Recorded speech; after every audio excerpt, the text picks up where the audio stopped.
Hello friends, I am Santosh. Welcome to Ayush Sutra. दोस्तों, I hope you are all doing very well. आज की जो motivational quote है इसमें बोला गया है, all we have is now. मतलब जो भी कुछ है वो मेरे पास या आपके पास है अभी इसी वक्त।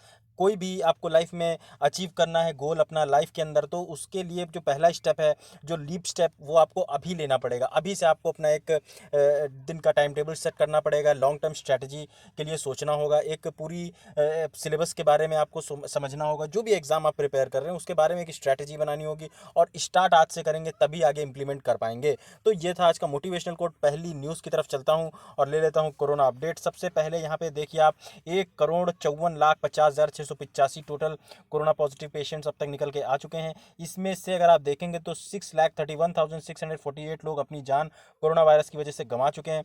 इसमें से अगर आप देखेंगे 94,07,859 लोग पूरी तरीके रिकवर करके घर आ चुके हैं, ठीक हो चुके हैं।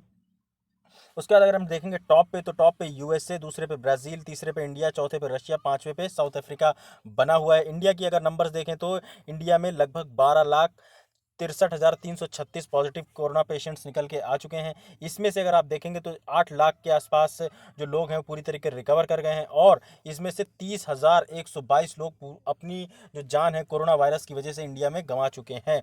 तो ये चीज़ एक आइडिया आप रख सकते हैं कि किस लेवल से कोरोना तेज़ी से फैल रहा है। यहाँ पे दोस्तों बात की जा रही है माइक्रोस्फीयर्स की। Wrap trap zap strategy. इसमें माइक्रोस्फीयर्स क्या है? माइक्रोस्फीयर्स बेसिकली आप देखेंगे जो ग्राफीन होता है, कार्बन का एक ये कंपाउंड होता है जिससे सबसे स्मॉलेस्ट कंपाउंड बोला जाता है कार्बन का। इससे ग्राफीन ऑक्साइड जो होता है ये हेल्प करता है कि ये जो एंटीबायोटिक रेजिस्टेंट बैक्टीरिया है उसको डिस्ट्रॉय कर देता है, और उसको फ्लोटिंग एंटीबायोटिक रेजिस्टेंट जीन्स जो होती हैं वो उसके द्वारा प्रोड्यूस करी जाती हैं।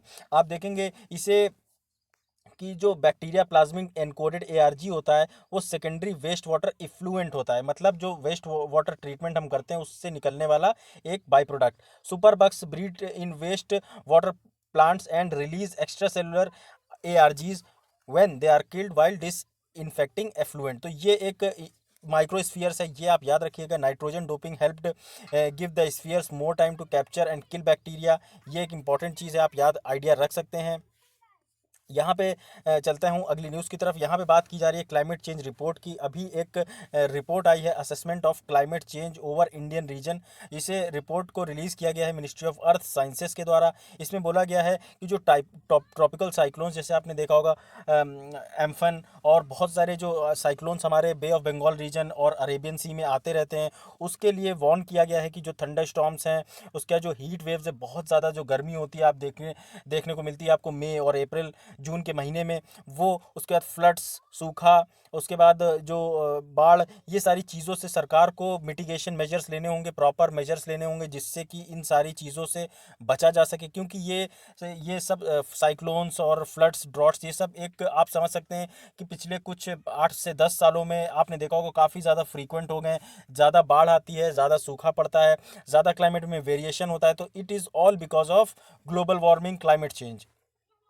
यहाँ पे जो रिपोर्ट के में बोला गया है कि राइजिंग जो सी लेवल्स हैं, ये इसकी वजह से देखने को मिलेगा। इंडिया के काफ़ी ज़्यादा जो बड़े सिटीज़ हैं, जैसे मुंबई हो गया, कोलकाता हो गया, बैंगलोर, सॉरी, जो तमिलनाडु और आंध्र प्रदेश के जो कोस्ट हैं वहाँ पे जो बड़े बड़े सिटीज़ बनाए गए हैं, जो जिन्हें अभी रिसेंटली और स्मार्ट सिटीज़ में भी काफ़ी डेवलपमेंट हुआ है, उन सारे जो सिटीज़ हैं वहाँ वो काफ़ी ज़्यादा वल्नरेबल हैं इरोजन के।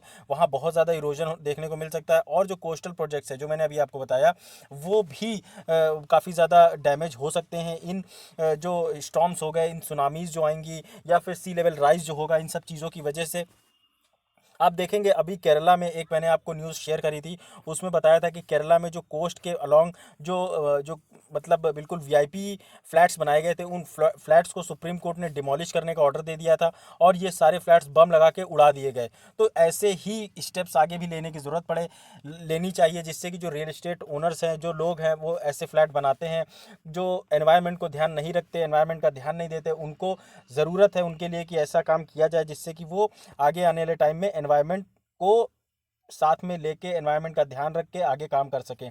हीटिंग जो है, हीटिंग की वजह से काफ़ी ज़्यादा वेपोराइजेशन, मतलब वेपोराइजेशन जब वाष्पीकरण जिसे आप बोलते हैं, ज़्यादा जब गर्मी होती है तब ज़्यादा वाटर इवेपोरेट करता है, ज़्यादा क्लाउड्स बनते हैं। ये बार बताया जा रहा है कि ये डायरेक्टली लिंक्ड है कि डिक्रीजिंग जब ज़्यादा आप देखेंगे धूप होगी तो सॉइल से जो मॉइस्चर है वो इवेपोरेट होके उसका वो इवेपोरेट कर जाएगा, और जो इसकी वजह से आप देखने को मिलेगा जो सूखा है, ये सारी चीज़ें देखने को मिलती है। और इसकी वजह से अल्टीमेटली फूड का जो प्रोडक्शन होता है वो कम हो जाता है, कम गेहूँ पैदा होता है, कम चावल पैदा होता है, कम बाजरा पैदा होता है, कम दाल पैदा होती है। ये सारी चीज़ें हैं। After higher concentration of water vapour, अगर बहुत ज़्यादा वाटर वेपर की वजह से अगर वाटर इवेपोरेट हो जाता है तो बहुत ज़्यादा बाढ़ और के हालात देखने को मिलते हैं, क्योंकि ज़्यादा बारिश होती है और ज़्यादा बारिश की वजह से ज़्यादा बाढ़ आती है।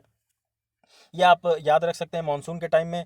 चलता हूँ अगली न्यूज़ की तरफ। यहाँ पे बात की जा रही है ऑयल ड्रिलिंग जो नेशनल पार्क में की जाएगी, उसमें नेशनल ग्रीन ट्रिब्यूनल के द्वारा बोला गया कि environment ministry, oil India limited और जो अदर एंटिटीज़ हैं जो कि जिनको की परमिशन ग्रांट की गई है जिससे कि वो ड्रिलिंग कर सके, जो 7 ऑयल वेल्स हैं ईस्टर्न असम नेशनल पार्क जिसको बोलते हैं डिब्रू साइखोवा। तो ये आप याद रखिएगा, डिब्रू साइखोवाल जो नेशनल पार्क है ये कहाँ पे है, तो ये डायरेक्टली आपको देखने को मिल जाएगा असम के अंदर। काफ़ी ज़्यादा ऐसे जो national parks, wild life sanctuaries, biosphere reserves, ये सब जो न्यूज़ में रहते हैं, इस बारे में आप जो भी न्यूज़ में रहे वो ज़रूर अच्छे से उसको ध्यान रख के पढ़िए। एनजीटी जो है नेशनल ग्रीन ट्रिब्यूनल, इसने ऑर्डर किया कि जो अब कमेटी एक बनाई जाएगी जिससे कि जो एलिगेशंस लगाए जा रहे हैं लार्ज स्केल पे कि बहुत ज़्यादा इलीगल कोल माइनिंग होने वाली है नॉर्थ ईस्टर्न कोल फील्ड्स में, देहिंग पटकाई एलिफेंट रिजर्व्स असम में जो है, यहाँ पर इन सब चीज़ों पर रोक लगाई जाने की बात की जा रही है एनजीटी के द्वारा। ऑयल जो है वो ज़्यादा ऑयल ड्रिलिंग जो होगी तो इससे बायोडाइवर्सिटी को काफ़ी ज़्यादा खतरा देखने को मिलेगा। और ये देखने को मिलेगा कि जो इन्वायरमेंट इम्पैक्ट असेसमेंट है वो नोटिफिकेशन 2006 के अकॉर्डिंग ये सारी चीज़ें कंप्लाई नहीं करता। कि जहाँ पे आप देखें कि ज़्यादा अच्छी फ्लोरा है, ज़्यादा अच्छा फाउना है, ज़्यादा पेड़ पौधे जीव जंतु हैं, वहाँ पे आप अगर इस तरीके की एक्टिविटीज़ करेंगे तो उन लोगों के, उन जो जानवर पेड़ रह रहे हैं वहाँ पे हैं, उनकी लाइफ एक थ्रेटन में आ जाएगी, इट विल बी थ्रेटेंड। वो ज़्यादा उनकी जो ग्रोथ है जिस तरीके से वो एक्सपेक्ट करी जाती है वो ग्रोथ नहीं होगी, तो कुल मिला के एनवायरनमेंट को नुकसान होगा। Oil has clarified its exploratory drilling project is under and not in 765 square Dibru Saikhowa national park. ये चीज़ आप याद रख सकते हैं क्योंकि ऑयल इंडिया लिमिटेड ने ये क्लैरिफाई किया है कि उसके जो ये जो ड्रिलिंग प्रोजेक्ट हैं ये डिब्रू जो सैखोवा नेशनल पार्क है इसके परव्यू में नहीं आते हैं, लेकिन एनजीटी ने बोला है कि वो आते हैं। तो ये कहीं ना कहीं एक क्लैश देखने को मिल रहा है। आप देखेंगे नेशनल पार्क क्या होते हैं, नेशनल पार्क बेसिकली वो होते हैं जहाँ पे ह्यूमन का जाना या किसी भी इंसान का जाना, इंसानी गतिविधियों को पूरी तरीके, एंथ्रोपोजेनिक एक्टिविटीज़ को पूरी तरीके बैन कर दिया जाता है। वहीं अगर वाइल्ड लाइफ सेंचुरी आप देखेंगे वहाँ पे रिस्ट्रिक्टेड एंथ्रोपोजेनिक एक्टिविटीज़ होती हैं, यानी कि इंसानी गतिविधियां देखने को मिलती हैं। तो ये एक इंपॉर्टेंट चीज़ है नेशनल पार्क और वाइल्ड लाइफ सेंचुरीज़ में, जो कि आप समझ सकते हैं। ये यहाँ पे असम की बात की जा रही है। ये देखिए यहाँ पे इस एरिया में ये ऑयल फील्ड जो पड़ती है, तो ये आप देख सकते हैं ये पूरा असम का जो रीजन है, ऊपर अरुणाचल प्रदेश है, बगल में नागालैंड है, मणिपुर है, म्यांमार है, बांग्लादेश, ये सारे जो बाउंड्रीज़ हैं इससे ये शेयर करता है। ये इंपॉर्टेंट चीज़ है, आप याद रखिएगा। यहाँ पे बात की जा रही है ट्रिपल तलाक केसेस की। जो ट्रिपल तलाक है अभी बोला गया है कि 82%, 82% तक ट्रिपल तलाक के जो केसेस हैं जिसमें इंस्टेंट तलाक बोल दिया था, तलाक तलाक तलाक 3 बार और तलाक हो जाता था, वो उसमें काफ़ी ज़्यादा कमी आई है। जब से आप देखेंगे कि इसमें सुप्रीम कोर्ट ने ऑर्डर दिया कि जो शायरा बानो केस था उसमें ट्रिपल तलाक को पूरी तरीके इलीगल घोषित कर दिया गया। तीन तरीके के जो इसमें तलाक देखने को मिलते हैं, तलाक एहसान, तलाक हसन और तलाक बिद्दत। इसमें इस्लाम की जो पॉलिसी है, इस्लाम का जो जिसे आप बोलते हैं, वहाँ पे जो इस तरीके से तलाक देने की जो प्रथा है ये बहुत ज़्यादा, इससे महिलाओं की जो लाइफ है वो काफ़ी ज़्यादा थ्रेटनिंग हो जाती है, उनकी लाइफ वल्नरेबल हो जाती है। क्योंकि इंसान का, मर्दों का क्या है, मर्द बस दे दिया उन्होंने ट्रिपल तलाक, 3 बार तलाक बोल के वो दूसरी शादी कर लेते हैं, लेकिन उनके साथ जो जो लाइफ जुड़ी हुई है वो वाइफ उसकी और उसके जो बच्चे, उनके बारे में वो नहीं सोचते हैं। लेकिन अब इसे क्रिमिनल ऑफेंस जो बना दिया गया है ये काफ़ी ज़्यादा कंट्रोवर्शियल इशू है। क्योंकि क्रिमिनल ऑफेंस बनाने से आप क्या, जब आपको वो जेल हो जाएगी, मान लो किसी ने ट्रिपल तलाक दे के जेल चला गया, तो जो उसके डिपेंडेंट्स हैं उनको, उनका ध्यान कौन रखेगा, उसकी वाइफ का ध्यान कौन रखेगा, उसके बच्चे का ध्यान कौन रखेगा। तो ये कुछ ऐसे कंट्रोवर्शियल इश्यूज़ हैं जो हमेशा से ट्रिपल तलाक से रिलेटेड रहे हैं। लेकिन डेटरेंस के पॉइंट ऑफ व्यू से, डर के पॉइंट ऑफ व्यू से, ये एक जो इसे क्रिमिनल ऑफेंस बनाया गया ये एक अच्छा पॉजिटिव प्रोज इसे आप बोल सकते हैं, इट इज़ अ प्रो तो ये सारी चीज़ें थी, आप ये याद कर सकते हैं। तलाक बिद्दत इंस्टेंट डाइवोर्स है, इसे अब आउटलॉ कर दिया गया है, जो मैंने आपको बताया। चलता हूँ अगली न्यूज़ की तरफ। यहाँ पे बात की जा रही है मेटा मटीरियल्स। इसे बेसिकली मेटा मटीरियल्स आपको मैं बताऊँ अगर, तो ये मेडिकल डिवाइसेज में यूज़ होता है, नैनो टेक्नोलॉजी में यूज़ होता है और दूसरे टेक्निकल चीज़ों में यूज़ किया जाता है। मेटा मटीरियल जो होता है इसे आर्टिफिशियली क्राफ्ट किया जाता है यूनिक इंटरनल मेटा स्ट्रक्चर्स के द्वारा, और इसमें जो प्रॉपर्टीज़ होती हैं वो नेचर में नहीं देखने को मिलती हैं। कन्वेक्शनल बल्क जो अल्ट्रासोनिक इंस्पेक्शन है, ये टीडीएस साफ सुथरा होता है, टाइम कंज्यूमिंग होता है, और इसमें जो बेसिकली आप देखेंगे पॉइंट टू पॉइंट असेसमेंट देखने को मिलता है स्ट्रक्चर्स का, और challenging large scale assets. Researchers ने अभी बोला कि जो मेटा मटीरियल्स है इससे हेल्प मिलेगी कि वो जो डिटेक्शन और डिफेक्ट्स हैं वो लार्ज स्ट्रक्चर्स जो कि वेव अल्ट्रासाउंड के द्वारा गाइड किए जाते हैं उनको काफ़ी ज़्यादा उसमें हेल्प मिलेगी। गाइडिंग वेव टेस्टिंग, इसमें आप देखेंगे sound waves are sent along the length of structure. पूरी जो साउंड वेव्स है इस पर भेजा जाता है, इस पूरी वेव को, और उसके बाद जो स्ट्रक्चर होता है, स्ट्रक्चर में जो भी फ्लॉज होते हैं, जब वो वेव डिस्टर्ब होती है उससे पता चल जाता है कि क्या कुछ कहाँ पे गड़बड़ी है। तो इस हिसाब से ये आप इसका एक इम्पॉर्टेंट जो पॉइंट ऑफ व्यू है वो याद रख सकते हैं कि मेटा मटेरियल किस चीज़ से रिलेटेड है, तो वेव से रिलेटेड है, और इसका जो यूज़ है वो मेडिकल डिवाइसेस और जो लॉन्ग ट्रेवल डिस्टेंसेज में स्ट्रक्चर्स होते हैं, और जो दूसरे जो जैसे आप बोलते हैं शिप्स बोलते हैं, जैसे सोनार वगैरह, ऐसी टेक्नोलॉजी में इसका यूज़ किया जाता है। यहाँ पे बात की जा रही है बॉर्डर एडजस्टमेंट टैक्स की। बॉर्डर एडजस्टमेंट टैक्स से बेसिकली अगर आप देखें, गवर्नमेंट ऑफ इंडिया ने अभी बोला कि बॉर्डर एडजस्टमेंट जो टैक्स है इसे बेसिकली इम्पोज किया जाएगा on imports equal to the duties and taxes on domestic products. Imports के मतलब आप देखेंगे क्या होता है, जब हम कोई चीज़ अपनी इंडिया में इम्पोर्ट करते हैं तो उसमें सैंक्शंस लगाते हैं, उसमें ड्यूटीज़ लगाते हैं। मान लीजिए कोई चीज़ हमने अमेरिका से इंपोर्ट करके लाए, लेट से फॉर एग्जांपल कोई टूथब्रश हो गया, टूथब्रश लेके आए, वो अमेरिका से इंपोर्ट करके 100 रुपये उसकी कीमत आ रही है, और इंडिया में वही टूथब्रश अगर आप देखेंगे तो वो टूथब्रश बिक रहा है 110 रुपये का। तो जब कोई विदेश से हम इंपोर्ट करके कोई चीज़ लाएंगे, वो अगर ये प्रोडक्ट सस्ता रहेगा तो सारे लोग तो इसी को खरीदने में चले जाएंगे। तो इसमें क्या लगाया जाता है, इंपोर्ट ड्यूटी लगाई जाती है, और जब ये बॉर्डर पार करता है तब इसे बोल दिया जाता है बॉर्डर एडजस्टमेंट टैक्स। तो जब ये इसमें सरकार की तरफ से ड्यूटी लगा दी जाएगी तो ये भी अगर 110 रुपये का ही हो जाएगा तो कस्टमर के लिए एक फेयर डील हो जाएगी कि उसे ये पसंद है तो ये खरीदे, ये पसंद है तो ये खरीदे। तो ये बेसिकली एक इक्विटी प्रोवाइड करने की बात है, जिससे कि गवर्नमेंट इक्विटी प्रोवाइड करती है इंपोर्ट करे हुए प्रोडक्ट्स पे। बॉर्डर एडजस्टमेंट टैक्स को कंसिडर किया जा रहा है as a level playing field for domestic products and imports, boost domestic output and making imports more expensive.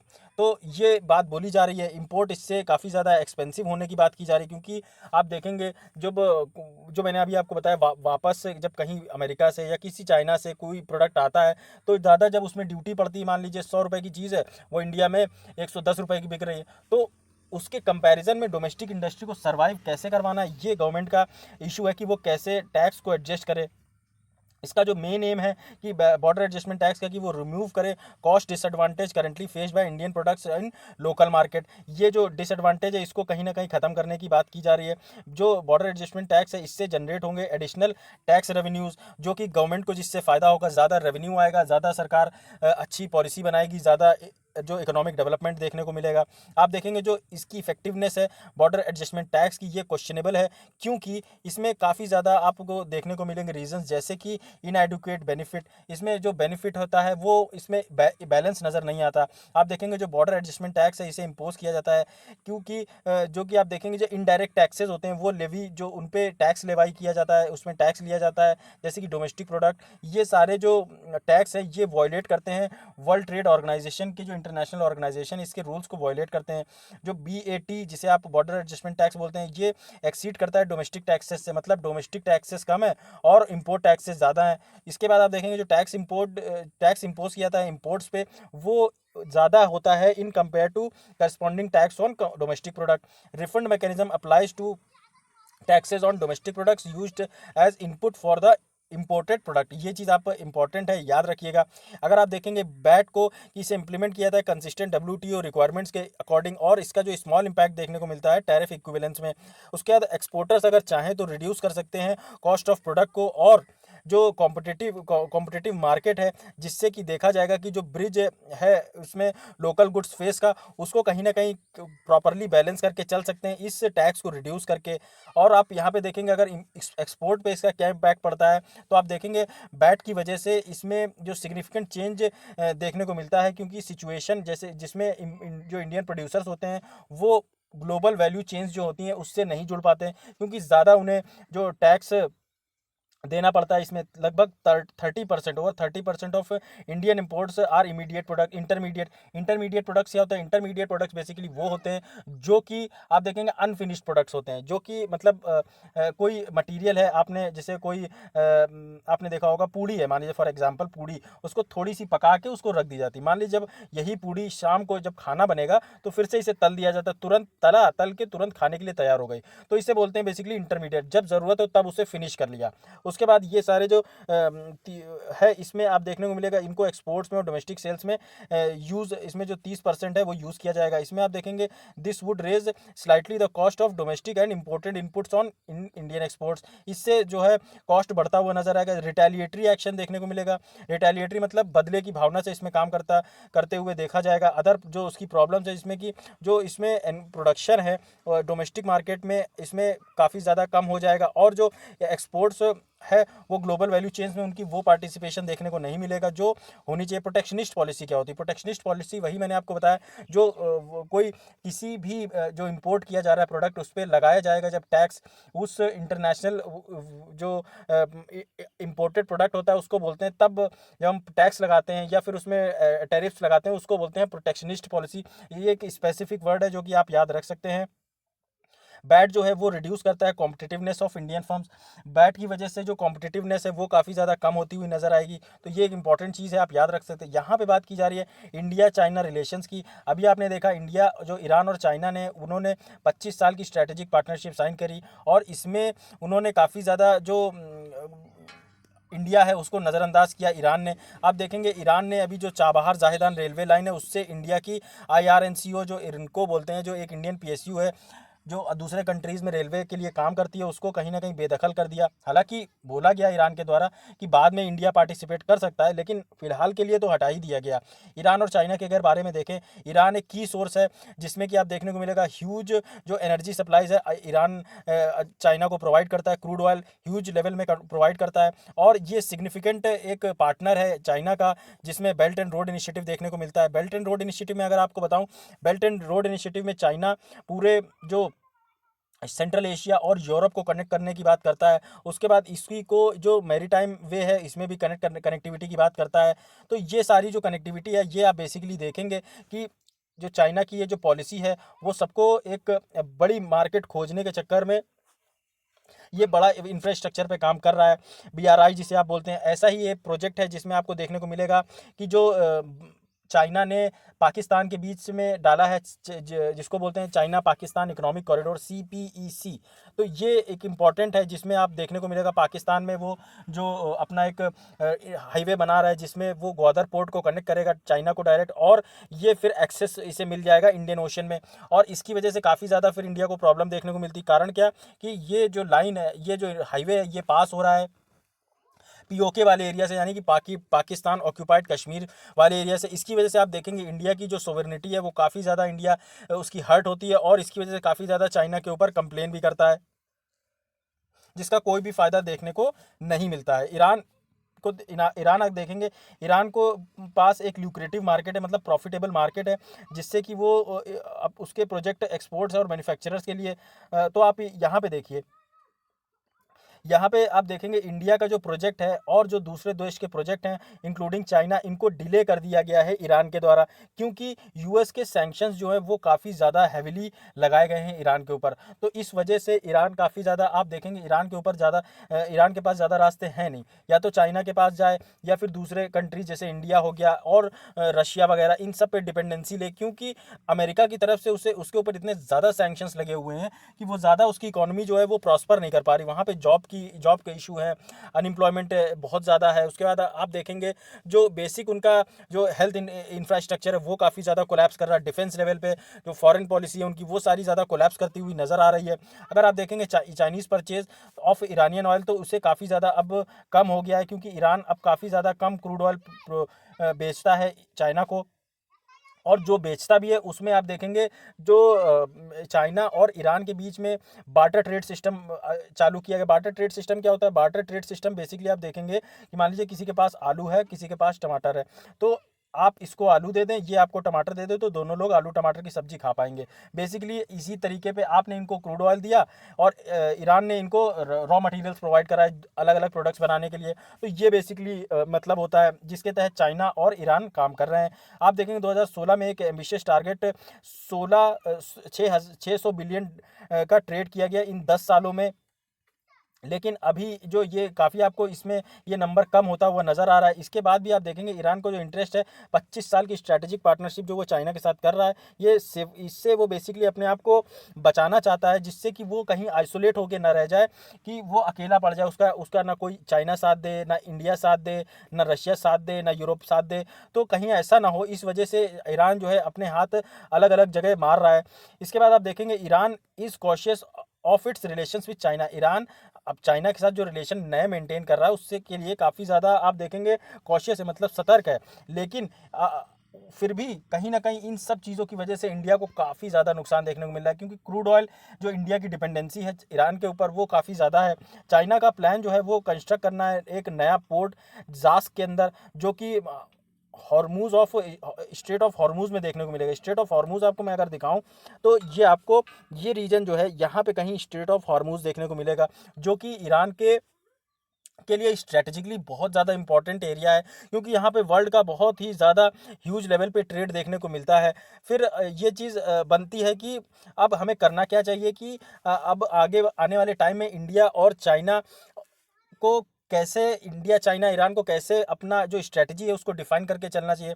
देखिए ईरान के ऊपर हम जो ईरान के साथ हमारे जो रिलेशन है वो अब आने वाले टाइम में ख़राब होंगे। कारण क्या है कि यूएस इधर इंडिया को प्रेशर दे रहा है, यूएस इधर ईरान को प्रेशर दे रहा है, जिस वजह से हमारी ना ईरान के साथ अच्छी बन रही है, ना ईरान की हमारे साथ अच्छी बन रही है। लेकिन अब क्या, चाइना इंडिपेंडेंट है, इकोनॉमिकली स्टेबल है, सब कुछ उसका अच्छा है, तो वो यूएस के किसी प्रेशर को नज़रअंदाज कर देता है। वो उसे फ़र्क नहीं पड़ता कि अमेरिका क्या बोल रहा है, वो ईरान को हो या फिर यूएस के जो दूसरे जो दुश्मन है उनके साथ वो अच्छा अपनी एक पार्टनरशिप बना के चलता है, जिससे कि वो उसे हेल्प मिले कि वो काउंटर कर सके अल्टीमेटली यूएस को। तो ये एक इंपॉर्टेंट चीज़ है, आप ये याद रखिएगा।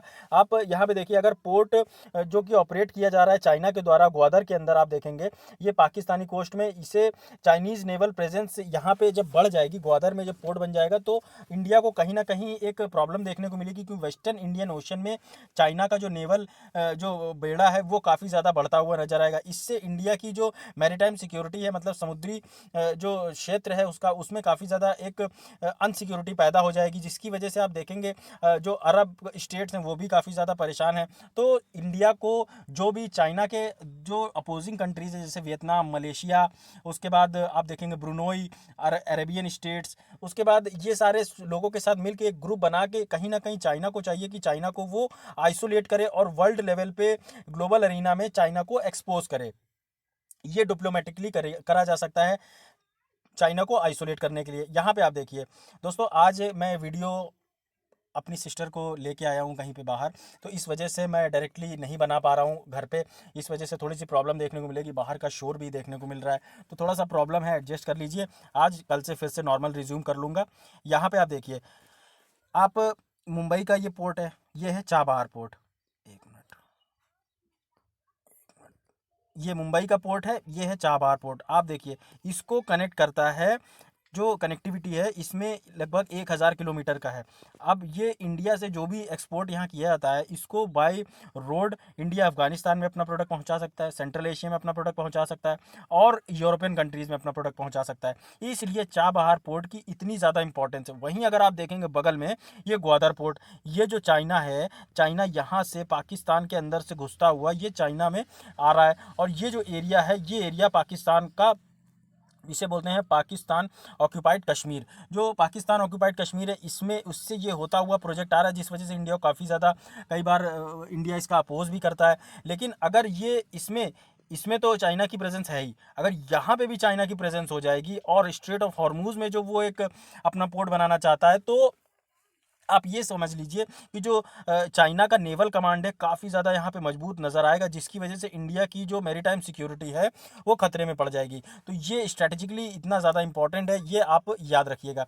यहाँ बात की जा रही है काकरा पार रिएक्टर की। काकरा पार रिएक्टर दोस्तों, ये एक एटॉमिक रिएक्टर प्रोजेक्ट है, एटॉमिक पावर प्रोजेक्ट है, जिसे आप KAPP3 बोलते हैं, जो कि गुजरात के अंदर है। इसने अभी क्रिटिकलिटी अचीव कर ली। अब क्रिटिकलिटी मतलब क्या होता है, अगर मैं आपको मोटे मोटे शब्दों में बताऊं, तो लेट से फॉर एग्जांपल कि कोई ये कढ़ाई, ये एक लाइट, ये मतलब गैस है, इस पे चूल्हा पे ये दूध चढ़ा हुआ है। जब तक ये दूध उबल रहा है, उबल रहा है, उबल रहा है, कोई दिक्कत नहीं। लेकिन जैसे ही ये दूध बाहर निकलने लगे, तो आप क्या बोलेंगे, it has reached it's critical point. तो यही चीज़, ऐसा ही कुछ है यहाँ पे भी। जब कंट्रोल्ड न्यूक्लियर फिशन रिएक्शन होती है न्यूक्लियर रिएक्टर के अंदर, वो उसे, ये की पार्ट है एटॉमिक पावर प्लांट की। जब हीट ये जो प्रोड्यूस करी जाती है, इससे हेल्प मिलती है कि हम ये स्टीम जनरेट करी जाए, और इससे जो टरबाइन होता है वो घूमता है, और टरबाइन जब घूमता है तब बिजली बनती है। तो ये आप समझिए। उसके बाद जो फिशन इवेंट होता है, फॉर एवरी फिशन इवेंट, कम से कम one of the emitted neutrons on average causes another fission. जैसे ये हो गया, ये चेन चल रही है, ये इसको धक्का देता है, ये इसको धक्का देता है, ये इसको धक्का देता है, जिससे कि ये चेन चलती रहती है। आप देखेंगे इसी वजह से ये एनर्जी जो है ये कंटिन्यूसली, आप एक बार देखेंगे एटॉमिक पावर प्लांट अगर चालू हो गया, तो एक बार एनर्जी जनरेट करने लगा, एक बार इलेक्ट्रिसिटी जनरेट करने लगा, तो ये बहुत लंबे समय तक चलता है, क्योंकि ये एक चेन्ड प्रोसेस देखने को मिलती है आपको। क्रिटिकलिटी जो है, इसे जब अचीव कर लिया जाता है, तो जो फिशन का इवेंट होता है वो बहुत significant number of neutrons release करता है, जिससे कि ऑनगोइंग सीरीज ऑफ रिएक्शंस चालू हो जाती है, और काफ़ी लंबे समय तक ज़्यादा एनर्जी प्रोड्यूस होती हुई नज़र आती है। अब क्या सिग्निफिकेंट, क्यों ये ज़्यादा है? कारका पार जो 3 ये है, ये पहला इंडिया का 750 मेगावाट का इलेक्ट्रिसिटी जनरेटिंग यूनिट है, जो कि इंडिया के द्वारा बनाया हुआ सबसे बड़ा अभी प्रेशराइज्ड हैवी वाटर रिएक्टर है। ये चीज़ आप याद रखिएगा कि इंडिया का इंडिजिनियसली डेवलप्ड सबसे बड़ा प्रेशराइज्ड हैवी वाटर रिएक्टर कौन सा है, तो वो है काकरा पार, और यह है कहाँ, यह है गुजरात में। अभी इसने क्रिटिकलिटी भी अचीव कर ली है। जो नई यूनिट है, इसमें आप देखेंगे कि ये जो इश्यूज़ रहे हैं, जैसे कि थर्मल मार्जिन्स और improvement in economies of scale without significant changes to design, ये सारे इश्यूज़ को कहीं ना कहीं इंडियन टेक्नोलॉजी से एड्रेस कर लिया गया है। जो थर्मल मार्जिन है, वो ये बोलता है कि जो एक्सटेंट है, कि जिस लेवल पे हमें ऑपरेटिंग टेम्परेचर होना चाहिए रिएक्टर का, ये बिलो कम हो मैक्सिमम ऑपरेटिंग टेम्परेचर से। इससे क्या होगा, इससे इंडिया को हेल्प मिलेगी कि इंडिया अपनी जो न्यूक्लियर पावर टारगेट्स हैं वो अचीव कर सके। अगर दोस्तों इसमें न्यूक्लियर पावर प्लांट्स में एक क्रिटिकलिटी जैसे इसमें अचीव करी, ऐसे ही और न्यूक्लियर पावर प्लांट्स इंडिया लगा पाया, तो फिर आपको देखने को मिलेगा काफ़ी ज़्यादा हेल्प मिलेगी। हेल्प इसलिए मिलेगी क्योंकि जहाँ पे एनर्जी की नीड ज़्यादा है, वहाँ पे एटॉमिक पावर प्लांट लगा सकते हैं। अगर दिल्ली में ज़्यादा है इलेक्ट्रिसिटी, अलग अलग स्टेट से दिल्ली खरीदता है, तो वहीं पे अगर हम क्यों ना एक एटॉमिक पावर प्लांट बना दें, जिससे कि वहाँ की एनर्जी नीड्स को एड्रेस किया जा सके, और ये काफ़ी ज़्यादा सस्ता भी होगा। एनर्जी जो इलेक्ट्रिसिटी है वो काफ़ी ज़्यादा सस्ती होगी, और ज़्यादा जो इलेक्ट्रिसिटी का ट्रांसमिशन है वो भी काफ़ी ज़्यादा बचता हुआ नज़र आएगा। आप देखेंगे हैवी वाटर क्या होता है, वो अलाउ करता है रिएक्टर को कि वो ऑपरेट करे विदाउट फ्यूल एनरिचमेंट फैसिलिटीज़। इससे जो फ्यूल होता है वो काफ़ी अच्छे एफिशिएंटली यूज़ किया जाता है। जो इस फ्यूल स्पेंड होता है हैवी वाटर रिएक्टर में, उसे यूज़ किया जाता है न्यूक्लियर मटेरियल जो है ग्रेड अप करने में। तो ये एक इंपॉर्टेंट चीज़ है, आप याद रख सकते हैं। इससे जो प्रोजेक्ट है ऑपरेटिंग स्माइलिंग बुद्धा, इसे ऑब्टेन किया गया था वेपन ग्रेड मटेरियल, और उसे जो स्पेंड किया गया, spend fuel of heavy water research reactor, इसे बोला जाता है साइरस रिएक्टर। तो ये साइरस रिएक्टर के बारे में एक आप आइडिया रख सकते हैं। अब कितना सेफ है pressurized heavy water reactor? Pressurized heavy water reactor जो है, इसमें नेचुरल यूरेनियम को एज अ फ्यूल यूज़ किया जाता है, और हैवी वाटर को एज मॉडरेटर यूज़ किया जाता है। इसमें आप देखेंगे जो थिन वॉल्ड प्रेशर ट्यूब्स होती हैं, उनसे बेसिकली प्रेशर को कंट्रोल करने में कहीं ना कहीं हेल्प मिलती है। उसके बाद आप देखेंगे इससे जो आप देखेंगे जो बहुत सारे एटॉमिक पावर प्लांट्स में जो एक्सीडेंट्स होते हैं जिसमें बहुत सारे लोगों की जान चली जाती है, उससे कहीं ना कहीं उनकी जो एक्सीडेंट्स होते हैं, उन एक्सीडेंट्स अगर हो भी जाते हैं तो लोगों की जान माल का ज़्यादा नुकसान नहीं होगा। 700 मेगावाट का जो power pressurize heavy water design है, इसे इस तरीके से बनाया गया है कि सेफ्टी को काफ़ी ज़्यादा ध्यान दिया जाए, और ये पैसिव डिके जो हीट रिमूवल सिस्टम है उसको काफ़ी ज़्यादा ध्यान रखा जाता है। इससे जो हीट रिलीज होती है, उससे जो रेडियो एक्टिव डिके देखने को मिलता है रिएक्टर कोर में, उसमें आप देखेंगे जो ऑपरेटर एक्शंस है वो सेफ रहते हैं। मतलब जो भी ऑपरेटर इसमें काम करते हैं उनकी लाइफ काफ़ी ज़्यादा सिक्योर रहती है, सेफ रहती है। तो ये एक इंपॉर्टेंट चीज़ है। उसके बाद आप देखें अगर कौन ऑपरेट करता है न्यूक्लियर रिएक्टर इंडिया में, न्यूक्लियर पावर रिएक्टर को जो nuclear power corporation of India है उसके द्वारा कहीं ना कहीं ऑपरेट किया जाता है, और इसे बोला जाता है पब्लिक सेक्टर अंडरटेकिंग, मतलब गवर्नमेंट एंटिटी है ये, under department of atomic energy.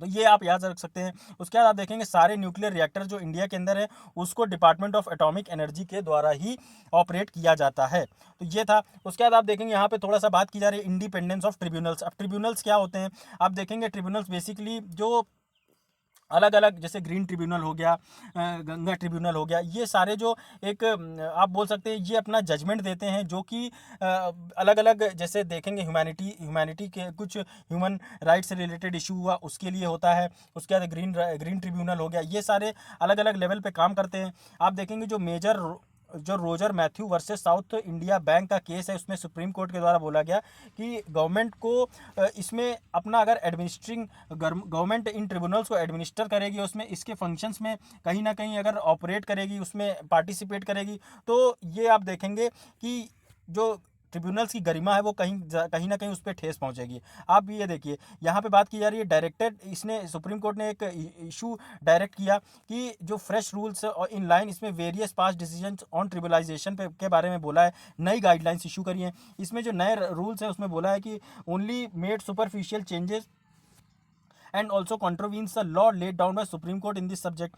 Supreme Court ने जो गाइडलाइन इशू करी है सिर्फ उसी हिसाब से ट्रिब्यूनल अपना काम करेगी। अब क्रिटिकल एनालिसिस अगर देखिए इसका इंडिपेंडेंस ऑफ ट्रिब्यूनल्स, तो जो नए रूल्स है वो उनके हिसाब से एडमिनिस्ट्रेटिव मिनिस्ट्रीज को ज़रूरत नहीं है कि वो कंट्रोल करे इन ट्रिब्यूनल्स को, क्योंकि अगर जुडिशरी को एडमिनिस्ट्रेशन कंट्रोल करने लगेगा तो फिर जुडिशरी की एक जो स्वायत्ता है, जो इंडिपेंडेंसी है, वो तो खत्म हो जाएगी ना, अगर जुडिशरी ही किसी के अंडर में काम करने लगेगा।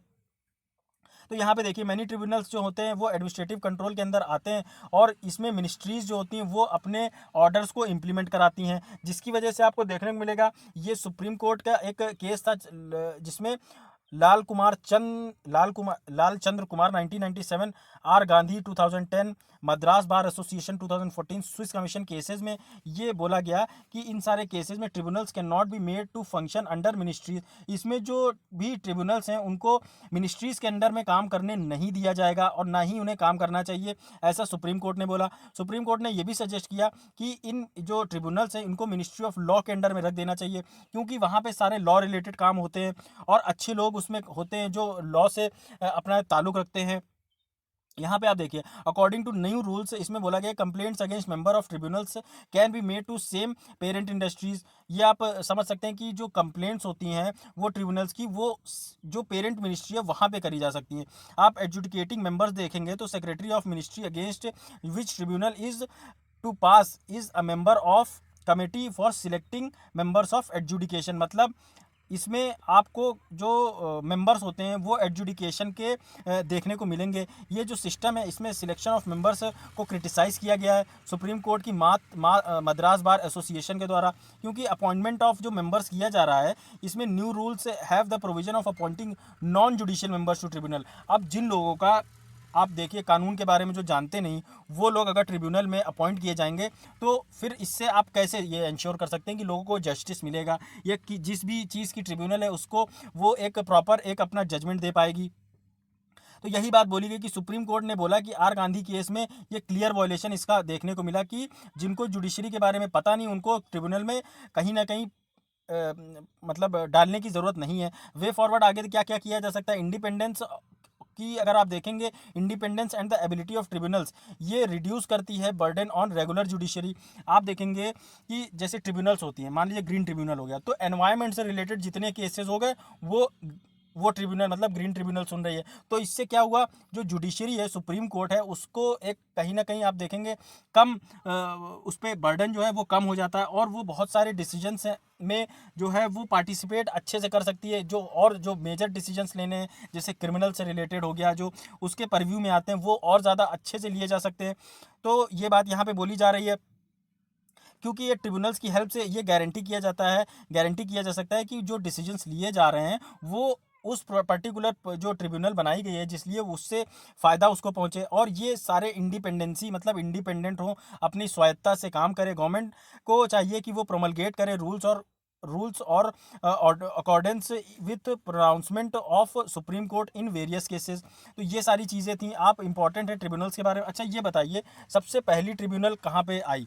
सबसे पहली ट्रिब्यूनल मैं अगर आपको बताऊं तो ये आई न्यूजीलैंड, फिर ऑस्ट्रेलिया, और फिर इंडिया तीसरा ऐसे देश है जहाँ पे ट्रिब्यूनल्स हैं।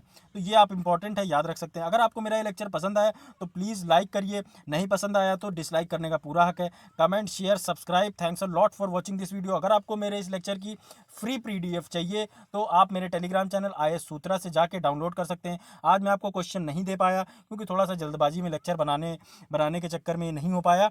तो I hope I will resume tomorrow. जय हिंद।